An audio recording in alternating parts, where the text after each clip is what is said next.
Bloomberg Audio Studios. Podcasts, radio, news.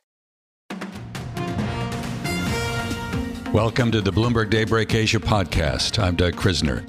So the public feud between Elon Musk and President Trump erupted today, and it cost Musk $34 billion in net worth. Also today, President Trump and Chinese President Xi Jinping agreed to further trade talks after a 90-minute phone call. And a big question, will Apple be able to successfully relocate its supply chain outside of China? We'll check in with Bloomberg opinion columnist Catherine Thorbecke. But we begin this morning with a look at market action. Joining me now is Robert Schein. He is the Chief Investment Officer at Blanke Schein Wealth Management. Robert is on the line from Palm Desert, California. Good of you to make time to chat with us. I want to begin with this public feud between Elon Musk and President Trump. It seemed to just explode today into threats and recriminations.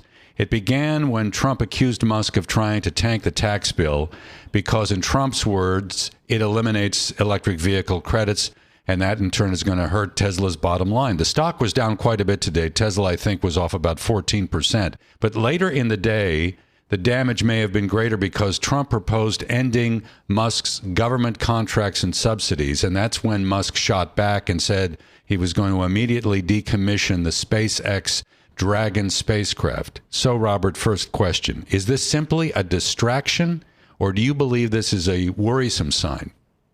Well, quite honestly, at first, I didn't think it would escalate as quickly as it certainly did in real time. That was, I think, shocking to everybody.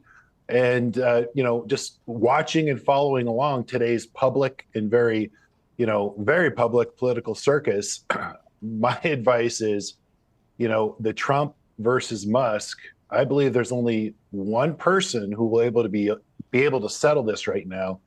And that, in my mind, is the great Joe Rogan. Joe's going to have to either sit them down in a 3-hour face-off in a podcast or put them in a rink together, because this got escalated very quickly and very, quite personal.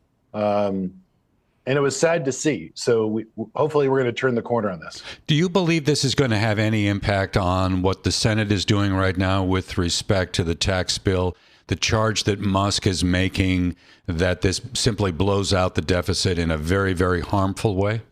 If you actually take a step back from what they're saying and take out their personal jabs, they're both on the same side. They both agree. I think the Senate, also, if you look at top senators, they were asked about it later this afternoon, they are in agreement too. There's a lot of spending, too much spending, that needs to be addressed. And let's quite frankly, this is sort of the first round, the first week of what the Senate is looking at. And everyone, everyone in Washington puts in their favorite pet project and see if they can pass with nobody being able to have time to read it and just push the pass button. This shines a light squarely on sort of a sobering moment and gets everyone attention to saying, hey guys, time out. We're all on the same page. There's too much spending. Very interesting in terms of the way in which the day began, because President Trump on Truth Social discussed the fact that he and President Xi had a phone call and they agreed to further trade talks. Do you think that's a positive sign, or maybe there's a little bit too much optimism being expressed by the president and we've got a long, long road ahead in terms of this trade war? Yeah, let's not overreact based upon the distraction today on social media between Trump and Elon Musk, simply because we did inch closer to at least sitting down at the table and a trade deal with China. I think that would be extremely bullish for the market and healthy to have a more normal relationship with China going forward and with every partner around the world. I do believe we're going to see a positive outcome and a measured progress as a result. And I think this is a great step forward, even though it's incremental. I'm wondering whether we have reached, not just from the U.S. side, but from the China side as well, a threshold for pain that can no longer be ignored by both sides. And it's in both parties' best interest to find a resolution as quickly as possible. Yeah, both sides can self-induce a recession to their economies. And I don't think either one of them politically speaking, it's the smart thing to do, nor it's the right thing to do. They just have to both put aside their differences and sit down and start making some progress for the people they all represent. So we've talked about two things that essentially put the Fed into a box. We've got the budget situation and we've got the trade war. Talk to me about what your expectations are for Fed policy in the next couple of months. I think it's going to be the next couple of days and weeks. The Federal Reserve, we do believe they have the window of opportunity to start another round of rate cuts, simply because I believe that the macro data that we're going to see in the weeks and months ahead will be showing a slower and a cooling economy. Again, we see the labor market in play, and jobs and wages are kind of trending in the direction that the Federal Reserve needs. Obviously, they're going to have to choose between inflation and jobs. But at this moment, with all the uncertainty that we've seen and a lot of what the small business owners have been doing, which is sitting on their hands, everyone's waiting for the tax bill. Everyone's waiting to see the tariffs and the shakeout from that. So I think there's going to be some slowing in the economy that's going to surface in the eco data that could give the Federal Reserve in the next couple of months sort of the opportunity to make a move. So we've sketched out some of the issues that markets are grappling with right now. I'm curious, Robert, to get your strategy of how to kind of play the terrain, so to speak. Well, most important for anybody, stay focused. Valuation and discipline matter in markets like these. And let's be honest, the earnings, why markets are close to all-time highs since April, are the earnings are coming back and bouncing back, if you will, and holding in there. In fact, we're just seeing, obviously the concerns, the markets about inflation and tariffs, and that has translated into the analysts lowering their estimates for the second quarter this year for U.S. companies by way of 4%. Historically speaking, we haven't seen something that large in the last 5, 10, and 15 years. On average, they would lower estimates, especially in the second quarter, by 2.6%. That being said, earnings are hanging in there. The only sector that didn't last quarter have a year-over-year increase was industrials. Every other sector is improving by double-digit earnings. And even if we take out the Mag 7, we have growth in the U.S. companies. So that could be a positive for the markets. That's one of the reasons why the markets are still hanging in there with all of these distractions. So instead of the word of the year, uncertainty, I think the word of the year is going to be resiliency of the markets as well as the economy. And if investors stay focused and keep some cash on the sidelines, jump on some opportunities that come their way. And trust me, we've already had plenty of opportunity. And for our clients, we put some money to work and we're in great spot. So we're ready to jump on that once again if there's more volatility. Well, to your point about valuations, we had Broadcom going into the day-to-day trading at around 35 times projected earnings over the next 12 months. Then we heard from the company after the bell, and Broadcom gave somewhat of a lackluster forecast for revenue in the current quarter, $15.8 billion. That's only about $100 million above expectation, but the stock got hit about 4.5% in late trading. So especially when you deal with some of these companies that trade in the tech space, semiconductors here in the case of Broadcom, valuation perhaps the most important criteria, right? Yeah, but Broadcom today closed at an all-time high. So they're, having them sell off based upon, a weak guide, and every management team, whether you're in the chip sector or across the S&P 500, you're going to use this opportunity in your conference call to use the word uncertainty ahead, because that gives you cover, given if the economy starts, continuing to slow down and decelerate. But let's not forget the AI spend for 2025 just in the Mag 7 is $240 billion. And at this end of the day, Broadcom and NVIDIA are in the chip storage and power space. So they're squarely focused on just executing. Obviously the valuation on Broadcom is a little bit rich right now, but that was the anticipation of earnings. But if you just be patient on some of these companies, let the market bring you to a better valuation.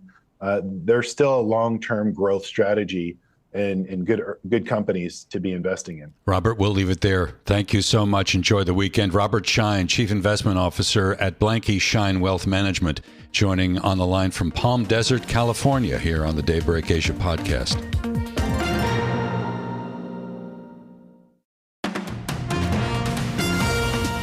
Welcome back to the Daybreak Asia podcast. I'm Doug Krisner.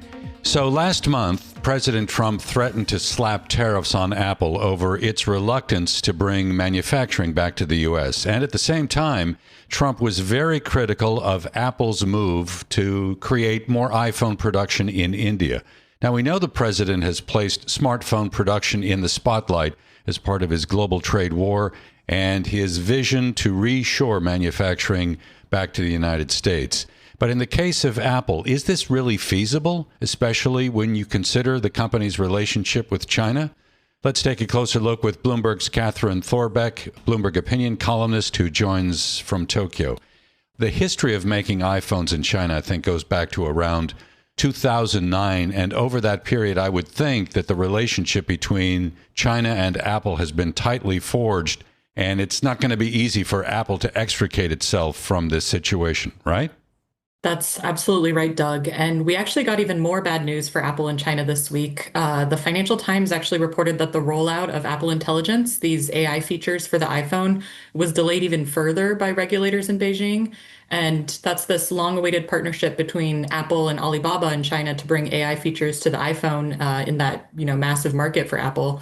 And apparently regulators in Beijing are halting their approval of this even further due to the trade war. And I think taking a step back, what's interesting here is that it's not the US that's using this sort of crown jewel of Silicon Valley as a chip in the trade war, it's China. And I think the reality is China has immense leverage over Apple right now. And I actually wrote about this new book called Apple in China by Patrick McGee that very convincingly argues that Apple's biggest existential threat right now is not Trump and his constant nagging about tariffs, but Beijing and the hold and the sway that Beijing has over Apple.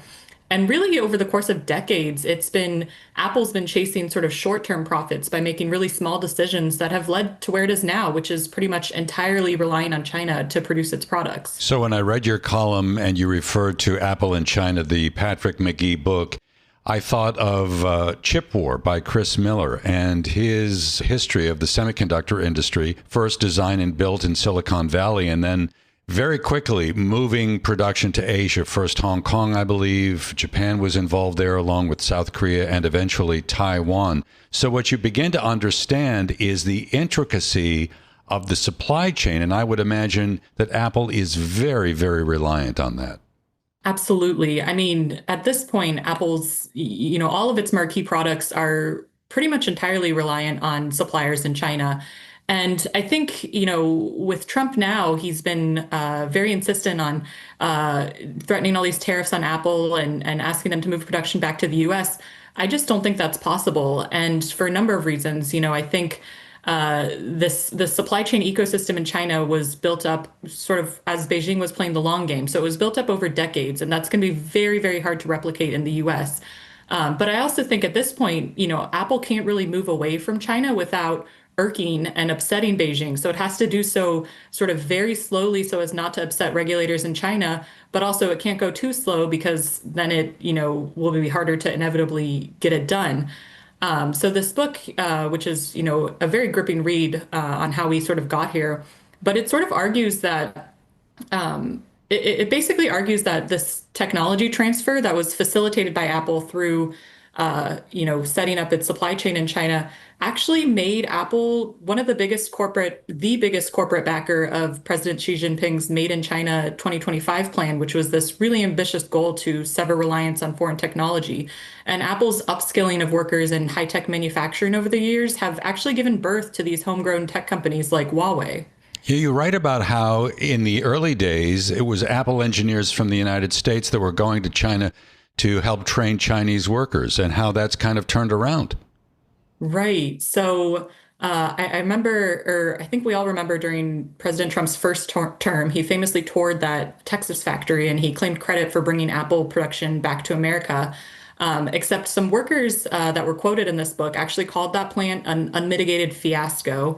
And they say that workers in China had to be flown in to fix all of the manufacturing issues that were really encountered in the US heartland. And I thought that was a really interesting anecdote sort of at the end of this book, because up until then, the entire book was about how Apple flew engineers from Cupertino to China to sort of work with suppliers in Asia and build out these high-tech manufacturing ecosystems. And now the tables have, it seems like, irreversibly turned. Yeah, the other thing that's very interesting, during the first Trump trade war, I think Apple was put on notice that it needed to diversify its supply chains, and the company began to deepen its relationship with India. How does that enter into the story? Right. So I think even more recently, we've seen Apple try to sort of move towards India and set up its supply chain over there. But I think now that's going to be very, very difficult for a number of reasons. And one issue is that China does a really good job of sort of suppressing labor issues. So, I think Apple suppliers in China were able to sort of suppress any labor unrest, and Beijing was able to sort of quell any media reports of it. And there was a Samsung plant that was set up in India a couple of years ago, and I believe last year there was a very big strike, and that made international headlines. And that kind of thing doesn't really happen in China. We saw during the COVID lockdowns at the iPhone factory there that the protests were very, very quickly quashed in China. And so I think that that's going to be hard to set up in India. And on top of that, I mean, just like I said, they built this supply chain ecosystem in China over the course of decades. And so recreating that in India is going to take about the same amount of time, if it's even possible. And it's going to be very, very expensive. But at this point, it's not just sort of the first tier suppliers, but it's the second tier suppliers and all the engineers. And just recreating that somewhere else right now is a very, very tall task for Apple. And I think it's pretty much impossible in America. We know that Apple's manufacturing partner in China is Foxconn, and the company that is known in China as Hon Hai. Its founder, Terry Guo, is really to be credited with building this organization into quite the powerhouse. And I would imagine that's another thing that would be very, very difficult for Apple to walk away from. That's right. And so I think, we've all heard of the sort of legendary partnership between Johnny Ive, the designer, and Steve Jobs, who really made the iPhone such a unique product. But I think perhaps a more revolutionary partnership was between Tim Cook and Terry Gou, who really brought the iPhone to the masses and made it so that it could be, manufactured at scale. And Terry Gou was very, very wise. He was obsessed with cutting costs. One source in this book described him as worth $2 billion in nickels and dimes, and he would always sort of dilute the hand soap in factories with water. So he was very, very frugal. But at the same time, he recognized that working with Apple wasn't just about making profits. It was about sort of the tacit knowledge and the learning that his team would receive from the Apple engineers that were flown over. So he understood that sort of even losing money, if it meant getting these Apple orders, was very, very valuable. And I think sort of as a result of that, he's sort of trained up this whole army of engineers, these Foxconn engineers that really have this sort of tacit knowledge that they can use to make the iPhones. And now in China are sort of being used to sort of launch some homegrown competitors that are actually really a concern for Apple right now. So maybe Apple is making a small step, because recently Bloomberg News reported that the company is planning to source more than 19 billion chips from the U.S. this year as part of a plan to diversify its global supply chain, maybe reduce its reliance on China a little bit, and give the Trump administration something that it's looking for. We'll see whether that develops into a bigger story. Catherine, thank you so much. Bloomberg opinion columnist Catherine Thorbecke joining from Tokyo here on the Daybreak Asia podcast. Thanks for listening to today's episode of the Bloomberg Daybreak Asia Edition podcast. Each weekday, we look at the stories shaping markets, finance, and geopolitics in the Asia Pacific. You can find us on Apple, Spotify, the Bloomberg Podcast YouTube channel, or anywhere else you listen. Join us again tomorrow for insight on the market moves from Hong Kong to Singapore and Australia. I'm Doug Krisner, and this is Bloomberg.